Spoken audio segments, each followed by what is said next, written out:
Взеха ми книжката за алкохол преди... Това е много яко да го разкажеш. Да. 2019. Да, 2019 година. До тогава пил ли си и да караш? Да, случвало ми се по една-две бири. То вече проблема според мен идва от там, че като ти виждаш, че ти се разминава, примерно спирали сте един-два пъти, не са ти давали дрегер или питат те пил ли си и ти като си откровен с тях. Аз съм бил винаги откровен. Да, пил съм примерно. Колко си пил ми? Примерно 2 бири. И те не ми даваха дрегер, което не е никак правилно. Или, примерно, имал съм случаи... Ма познаваш ли ги или не? Доста често не ги познавам, даже 99% от случаите не ги познавам, защото аз тогава живеех във Варна. И там, голям град, ние в началото живеех под района на Второ и там са ме спирали един-два пъти. Пил ли си? Пил съм. Колко си пил? 2 бири. Айде да не ти правим проблеми, млад си, но да не се повтаря. И в следващия момент ти придобиваш едно самочувствие, че на теб ще ти се разминава абсолютно винаги. Абсолютно винаги ще ти се разминава и започваш да си мислиш, че ти си Господ, няма какво да стане. И в следващия момент, 2019 година, аз работех на Свети Влас. Ти си пил, извинявай, ще се прекъсвам, пил си 2 бири и ти си бил Господ. Те, където друса, какво ще кажеш? Те какви са? Те са кралели. Те са идиоти. Дори хората, които пият и карат. Ти на 2 бири си мислиш, че си Господ, разбираш? Да. Да, но ти на 2 бири си мислиш, че си Господ, съответно се появява 3-та бира след това. Съответно се появява и вече, примерно, концентратче. И ти си мислиш, че няма какво да стане, защото си се разминавал до момента. Обаче, уви, може да станат много големи проблеми. И тогава ме спряха, а то как ме спряха, аз трябваше да отида да си взема цигари. Навън валеше и ме домързя да мина 500 метра пеша, от които 450 по черен път и 50 метра асфалт до бензиностанцията. Човек, те белите стават и за 3 метра можеш да направиш беля. Да, значение колко да, да. И спряха ме, имаше патрулка там, точно на асфалта, и ме спряха. И то бях пуснал парното, защото въпреки, че беше лято, си беше хладно. И аз като си отворих прозореца и той им замириса на алкохол на хората. И викат, бе, ти май си пил. Викам, пил съм. И тогава нещото, което съм благодарен, че нямах пари в мене. Имах 10-20 лева. Защото те ме питаха, ще мислим ли нещо или да викаме колегите с дрегера. И викам, извикайте колегите с дрегера. И дойдоха техните колеги. А как се държаха? Уважително или? Тези първите, които ме спряха, се държаха изключително отвратително, защото, както казах, те си поискаха и... Да. Като разбраха, че няма да получат, започнаха: ти сега ще видиш, ще останеш без книжка. Ти сега... Колко беше бил? Не малко в интерес на истината. 4 ръки, не мога да кажа големи или малки, и една бира. Да.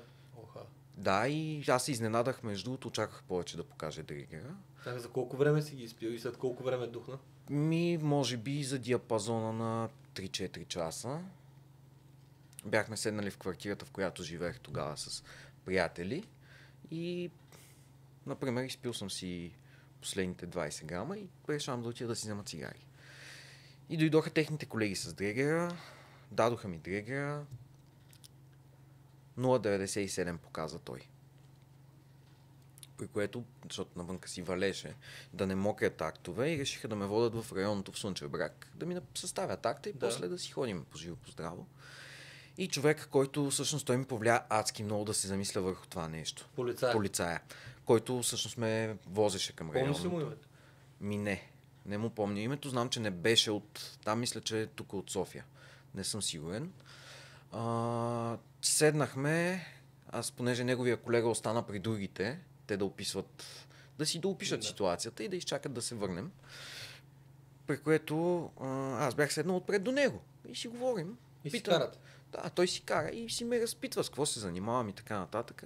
И вика, добре, защо седна пил? Викам, да отида си взема цигари.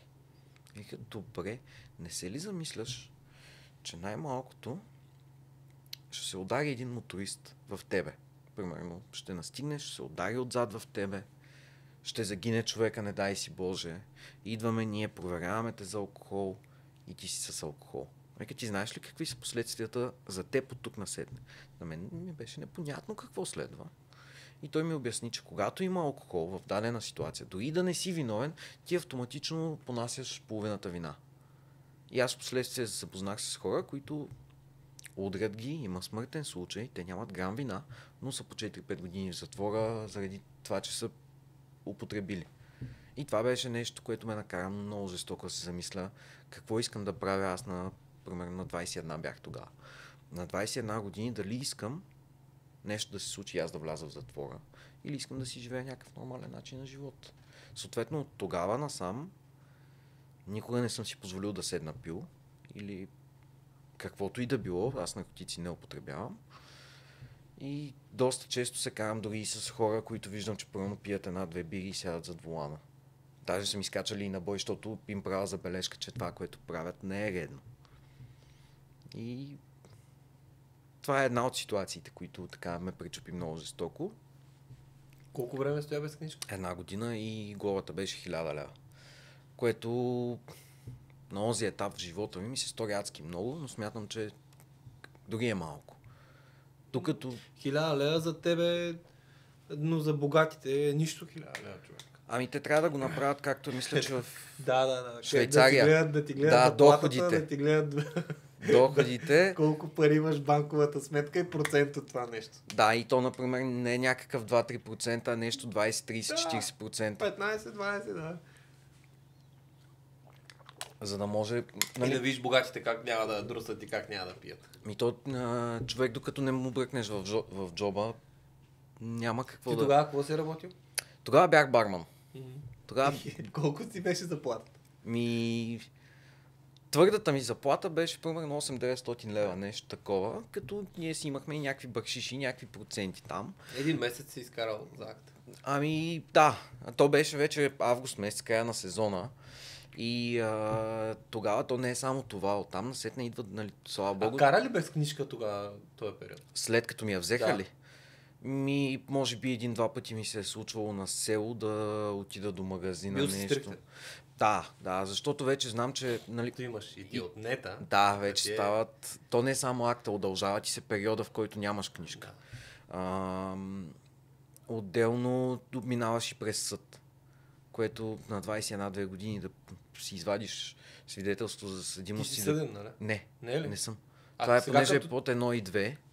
Минавам само административно. А като те спрат, излиза ли ти код алкохол? Да. Излиза кой е номерът е? Нямам представа.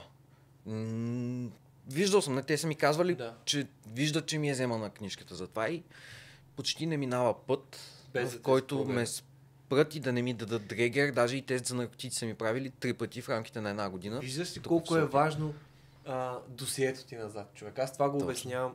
Хора, избягвайте да ви пишат актове, дори за нещо малко, дори за тъмни стъкла, дори за колан. Гледайте да не ви пишат нищо. Пазете се, защото това нещо после ви стои в досието. И не дай си Боже нещо да стане, дори както каза той, някой да се удари във вас, като видят, че вашето досие, че примерно сте били 10 пъти без колан, имате 20 нарушения за скорост. Вие ставате автоматично джигити. Да, и в следващия момент вие сте с... Нали, не знам дали го приеха това за промяна на цената на гражданската, но... На някои компании са го приели, да. Да, това влияе адски много, защото автомобила, който управлявах тогава, беше на името на баща ми. И той отива, няколко месеца след това отива да си прави застраховка